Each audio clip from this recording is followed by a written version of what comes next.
officials and our superintendent here, someone from the Department of Transportation, to look into the issue that you identified at the beginning of the school year of having a dangerous situation in our corner right outside the building where cars are flying by and not stopping because there's nothing to stop them. There's no stop sign. So the student council came to me at the beginning of the school year and said, Mr. Marino, we would like to do something about this. Will you help us? So the only help I gave was putting together, along with Ms. Fazaglia, Ms. Teal, and Ms. Silvestri, at this amazing assembly. I want to thank Senator Liu, Councilwoman Ung, Dr. D'Antona, and from the Department of Transportation, Christy. Thank you, Christy, for coming.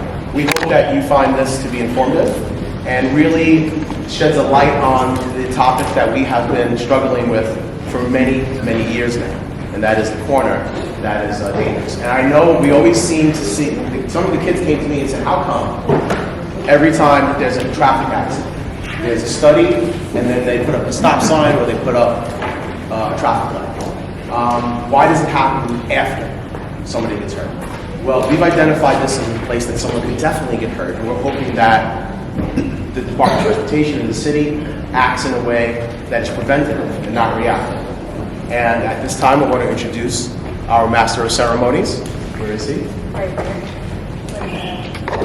Who's going to run us through this entire presentation. Good morning, PS 120 Queens students, staff, and community members. My name is Marlon, and I am in 4th grade here at PS 120.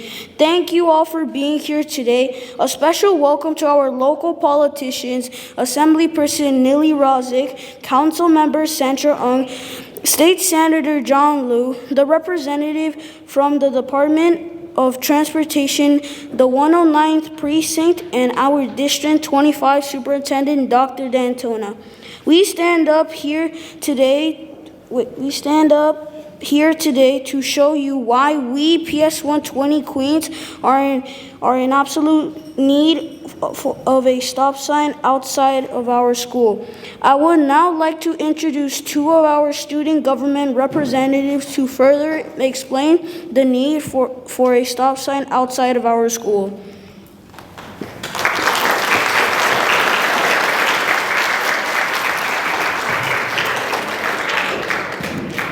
Hello everybody, my name is Umar and I am in 5th grade here at PS 120. My name is Melody and I'm a 4th grade student.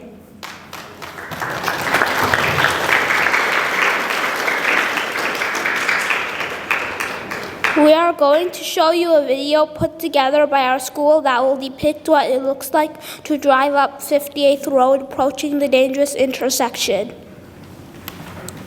You will also hear from students in our school who walk through that intersection every day and our student government members who have observed the corner and seen the dangers that it presents.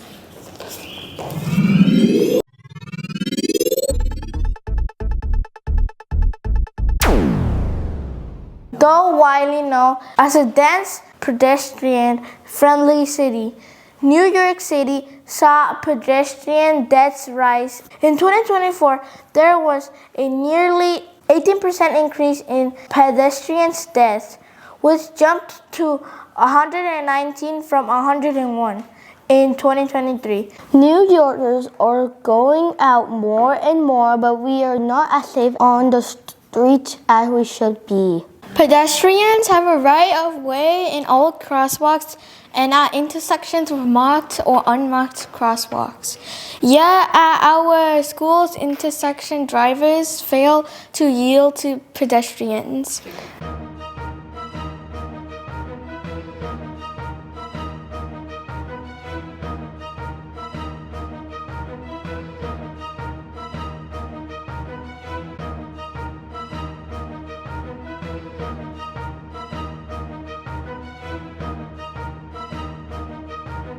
As drivers make their way towards the intersection, they often encounter difficulty with visibility from the sun or are unable to see pedestrians waiting to cross the intersection.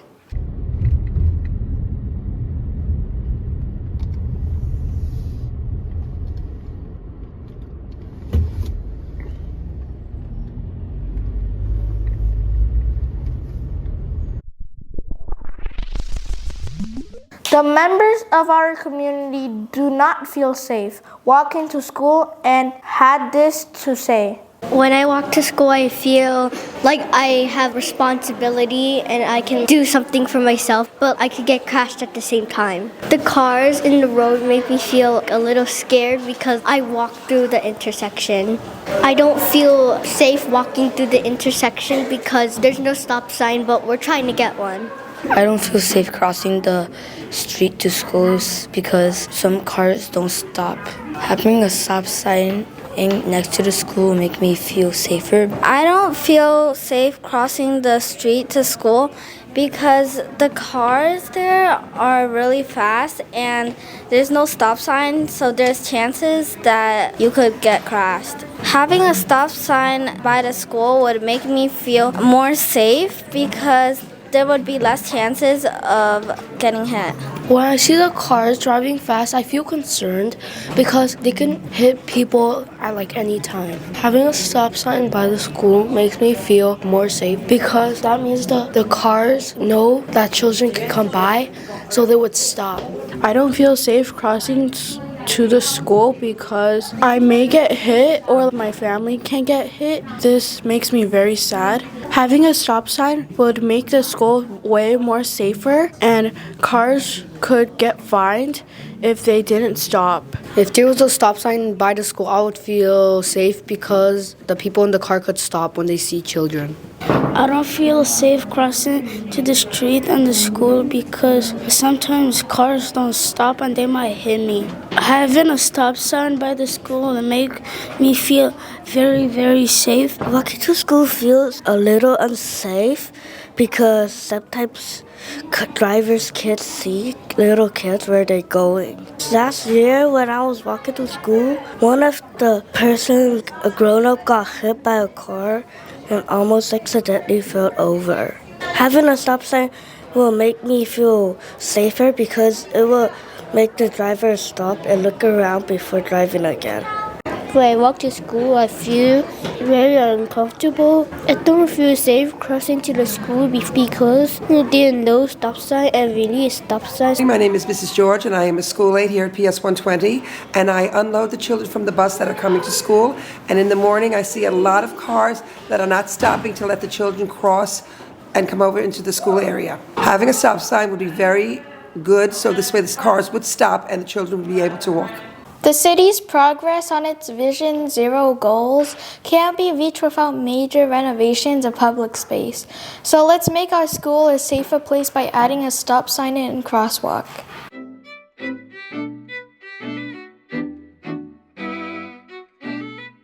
You are now able to see just how dangerous the corner of 58th Road and 136th Street is from the video.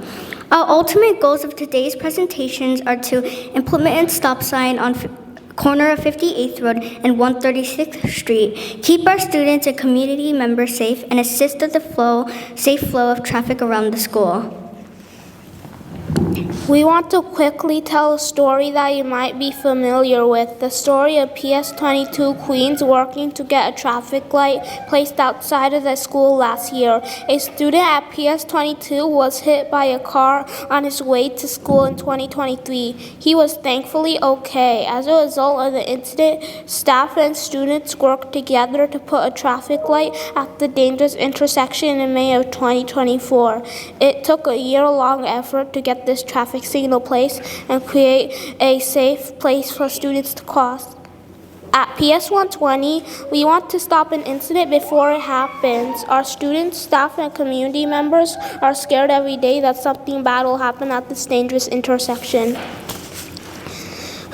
In October, the student government representatives went outside to observe the dangerous intersection and collect data to help us better understand the dangers posed by this intersection. On October 1st, 2024, from 7:45 a.m. to 8:15 a.m., we collected the following data. There were 18 students walking alone, 98 students walking with parents, 81 adults walking alone, only 32 cars stopped at the stop sign on 136th Street corner. 53 cars did not stop at either corner. Drivers were confused coming up 58th Road because they were unsure if they were supposed to stop. 19 scooters and bikes rolled through the intersection, and 2 school buses came through. Watching this all happen within 30 minutes was honestly scary. There were several close calls with cars and humans that made us all very nervous. Stop signs are signed right away at an intersection and to make sure that traffic flows smoothly and predictably. Stop signs are traffic signs designed to notify drivers that they must come to a complete stop and make sure the intersection is safely clear of vehicles and pedestrians before continuing past the sign. Over 300 people use the intersection every morning over the course of just 1 week. That is over 1,500 chances for an incident to occur. There is no clear crosswalk on 58th Road, so pedestrians can't properly cross. Cars using the street are under no obligation to stop. We as student government and school community are scared for the safety of pedestrians and most importantly, the safety of kids. The 5th graders at PS 120 Queens and the community members want you to know just how serious we are about the need to make this corner safer for our kids. Community members have signed petitions to show their agreement with the need for a stop sign in order to make the community safer. 5th graders have handwritten letters to each of the representatives here today, and our student government will be handing you the letters.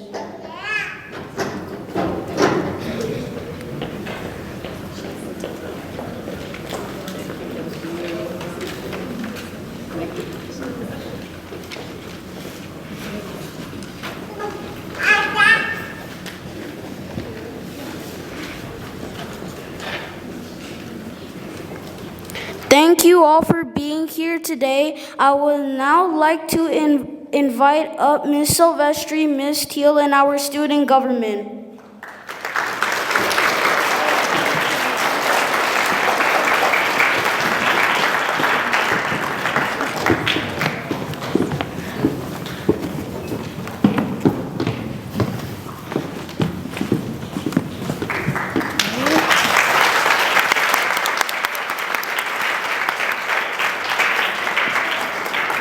Thank you all so much for attending our assembly this morning. We are so proud of our student government for putting on this presentation for all of you.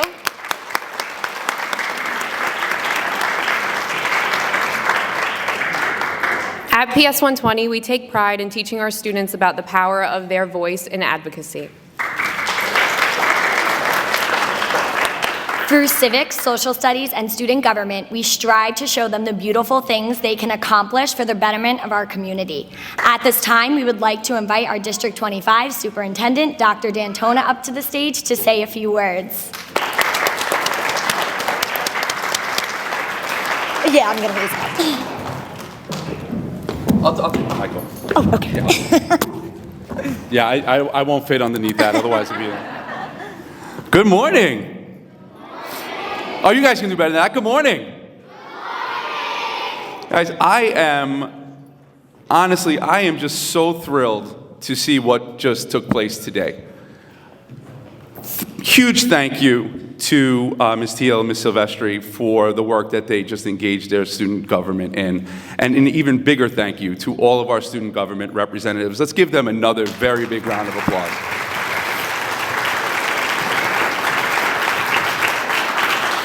So one of our big beliefs here in the district is what you guys just accomplished, and that's having a voice as learners. Each of you here are part of this school community and the larger district community. And when you advocate for yourselves, look at what you were able to accomplish. You have a city council member here. You have a state senator here.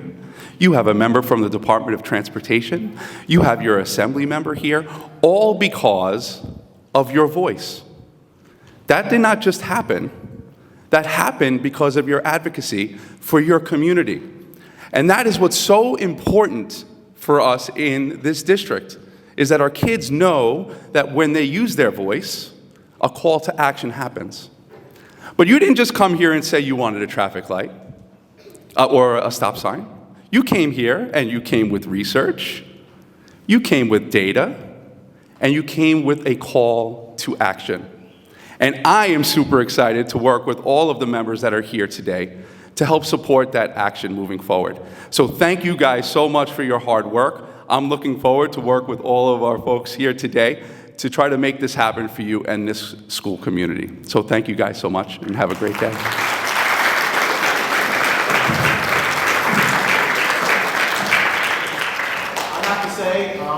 As principal, I've never been so proud. This is one of the top moments for me as someone who every day I make a pledge to have your parents. And in addition to, of course, making sure that you have an amazing, world-class education, ability to everybody in this community is safe. And by you doing something like this and doing it in the way that you did in such an organized way, like Dr. D'Antona said, with data and videos, and inviting everybody here that could actually help to do something, it really fills my heart. And I want to thank you. I want to thank everybody for coming. I want to thank Dr. D'Antona and everybody, all of our elected officials. And I hope that this resonates with the city and the right people, and they can act in a way that will support our endeavor. Thank you to NYPD, who's here as well. We are here to answer questions, and again, thank you.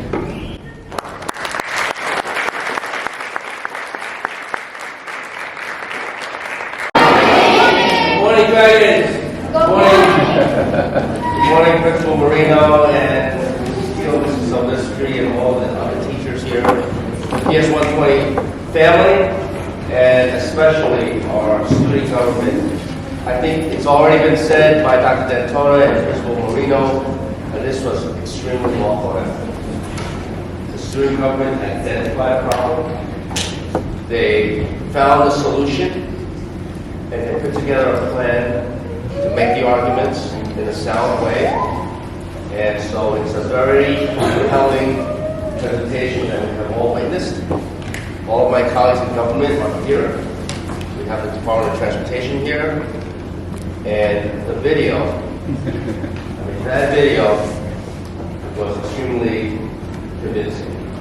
Everything from the student representatives sitting on the dashboard of the car to the sun glare in the morning, and I've experienced that sun glare myself coming up at this very same street. And so, you have to sometimes you want to make a change, it's a great deal of effort. Put that effort in there. I mean, this is not the end of it. You have to continue to persist. You have to follow up with more letters, asking for an update, asking for when this can happen. And if you have patience and you persevere, then you can get anything accomplished with it. So, congratulations on a great presentation, but your job's not done. As you saw with PS22, it took a year to enact a real change. But even though it took a year, how long is that change going to be lasting? Forever. Forever. So it does take some time, but stay with it. So once again, congratulations to the student government here at PS 120, and go Dragons!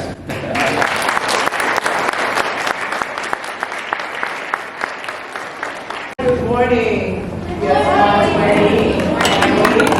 So one, I'm very impressed by the presentation because I know it's very hard to go up on stage and make a presentation to all of us, so that was really amazing. And I hope you all remember your voice is your power. not just in this situation, but every situation, wherever you go in life. Your advocacy, and this is something that you did that was amazing, but it's something you can do for anything that you feel is unjust, something that you think you could right and wrong in the future. And lastly, like Senator Wu says, cannot give up. If we do not get back to you, and we're looking at us right now, you're like, you made this great presentation. Why is it that we haven't said anything? Do not give up, because the most amazing thing you can do in getting government is always to follow up, to push us. If no one says anything to you, you know what? Still push us and say, what happened? You came to today and we haven't heard anything and we want to hear something. So remember that, and because I said that, I know I'll be hearing from all of you in the future. Have a great day.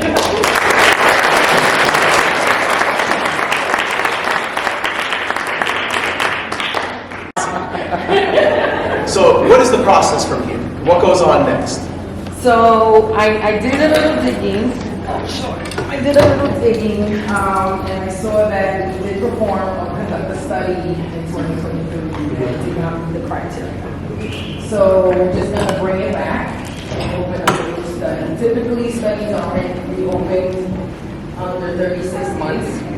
However, I'm also going to invite the school safety unit to take a look a little deeper into this. We would ask that the study be, if it's done, be done during the time when the children are coming to school.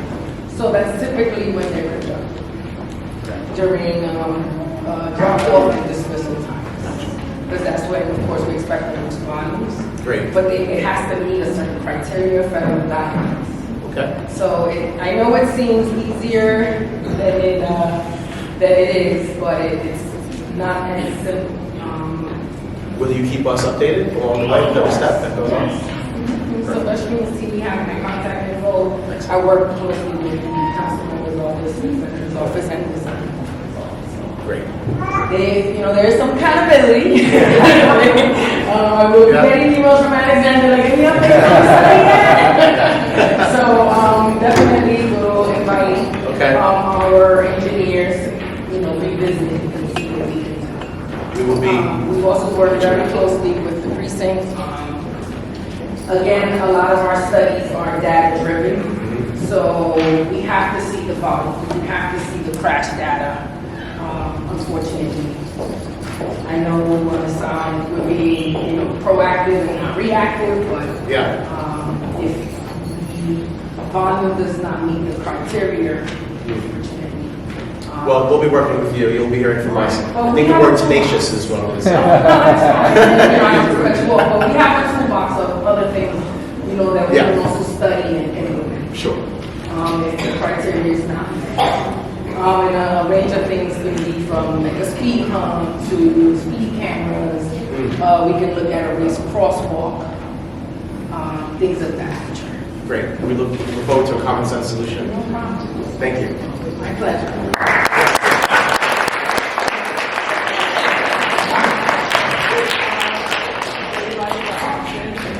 So we can look at in the video I saw a black SUV blocking the crosswalk and the pedestrian ramp, which we all know is illegal. So those things are enforceable without signs, etc. When I arrived here, I sat in the car for about 20 minutes just to get a look. It wasn't dismissal, obviously, but I did notice 3 vehicles run the stop sign. Again, this is an enforcement thing, so that's why we work hand in hand with PD, because DOT does not enforce, but they do. So something as simple as a stop sign is implemented and folks running through the rolling stop instead of actually stopping and making sure that it's essentially clear can be enforced, like the one minute stop you guys have. Again, looking forward to something that makes sense. Yes. Keep us safe. Lastly, we also like to suggest perhaps a crossing guard. That's also a PD initiative. You have to work with the precinct to request one. I know they're very limited on resources, but it doesn't hurt to continue, just like you keep asking us for stop signs. I will continue to ask them for a crossing guard, which would be very helpful in this situation. And if you guys don't have an open shoot already, we can work on the application. to get the streets closed to the school. Thank you so much.